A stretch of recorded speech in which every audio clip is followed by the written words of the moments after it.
Hello नाज़रीन, प्यार दीवानगी है कि इस किस्त में आप देखने वाले हैं कि राबी बेचारी पर तो गमों के पहाड़ ही टूट जाएंगे। उसकी मुश्किलात में दिन ब दिन इजाफा ही होता जा रहा है। उसकी सास ने जो उसके खिलाफ बैर बांधा है वो उसमें हद से ज़्यादा बढ़ती ही चली जा रही है। उसकी सास और ज़ेबी मिलकर जो उसके खिलाफ जो है इंतकाम की कोशिशें भरपूर तेज़ किए हुए हैं। ज़ेबी बेचारी राबी बेचारी को कुछ समझ ही नहीं आ रही है कि वो मामलात को कैसे हैंडल करे। दूसरी तरफ ज़ेबी इतनी तेज़ और चालाक है कि उसने मुकम्मल तौर पर जो है मतीन के दिमाग को जकड़ने की कोशिश की हुई है। राबी को वो लोग जो है वो कोने पे पागल सा बनाकर जो है वो लगा देते हैं और राबी को अपने मामला जो है सही करने नहीं आ रहे।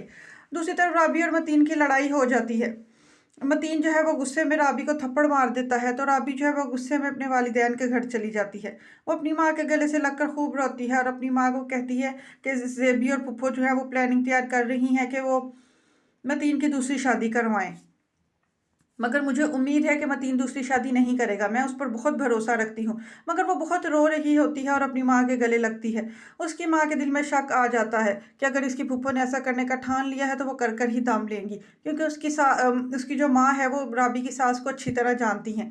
दूसरी तरफ राबी जो है वो 5-6 दिन अपने माँ बाप के घर रहती है। पीछे से उसकी सास को और ज़ेबी को खुलकर खेल खेलने का मौका मिल जाता है।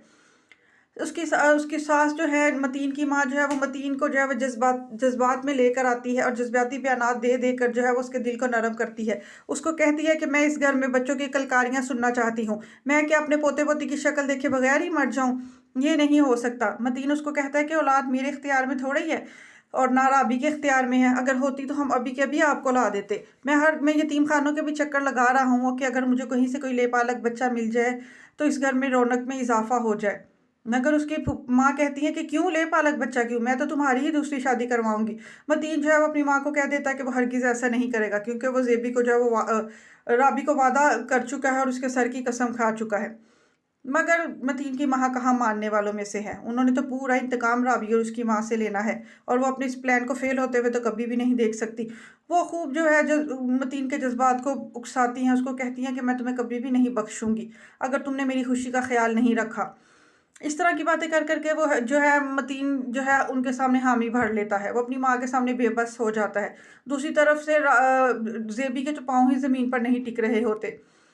राबी जो होती है वो घर छोड़कर माँ की तरफ गई होती है, लिहाजा पीछे से जो है वो मतीन की माँ जो है मतीन का निकाह ज़ेबी के साथ करवा देती है। वो इस मौके को हाथ से नहीं जाने देना चाहती। राबी बेचारी मुकम्मल तौर पर यकीन में बैठी होती है कि मतीन उसको ज़रूर लेकर जाएगा। वो ये सोच भी नहीं सकती कि मतीन जो है वो दूसरी शादी कर चुका है। राबी को वसवसे आ रहे होते हैं। रातों को वो ख्वाब में भी देखती है कि मतीन किसी मुश्किल में फंस रहा है और वो उससे बहुत दूर जा रहा है।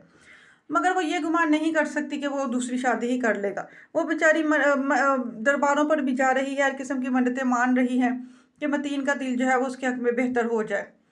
मगर मतीन जो है वो अपनी माँ की बातों में आकर जो है वो ज़ेबी से निकाह कर चुका है। मगर बाद में इसको भी एहसास हो रहा है कि वो राबी की जगह किसी को नहीं दे सकता, क्योंकि जो भी है मतीन राबी से मोहब्बत बहुत करता है। ये उसकी माँ ही है जो इन दोनों को जो हंसता बसता हुआ नहीं देख सकती और दोनों के कान भर भर के दोनों को एक दूसरे से अलग कर रही है।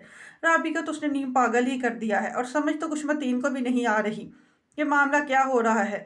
मगर उसकी गलती ये है कि वो अपनी माँ पर अंधा भरोसा करता है, बिल्कुल देखे बगैर जो है वो उनकी हाँ में हाँ मिलाता है। मगर वो निकाह करके बहुत पछता रहा होता है कि वो राबी को क्या शक्ल दिखाएगा कि इतनी मोहब्बत और इतनी चाह से जिस बीवी को घर में दुल्हन बनाकर लाया था उसके ऊपर सौतन ले आया है। मगर अगले दिन ही जब वो घर में किसी काम से बाहर निकलता और घर वापस आता है तो उसकी माँ का असली चेहरा उसके सामने आ जाता है। वो अपनी माँ और ज़ेबी की बातें सुन लेता है जो ज़ेबी और उसकी माँ कर रही होती है, तो उस पर हकीकत खुल जाती है। मगर अब इस सब का क्या फ़ायदा, बहुत देर हो चुकी है। वो अब सोचता है कि वो राबी को क्या शक्ल दिखाएगा, किस मुंह से उसके पास जाएगा।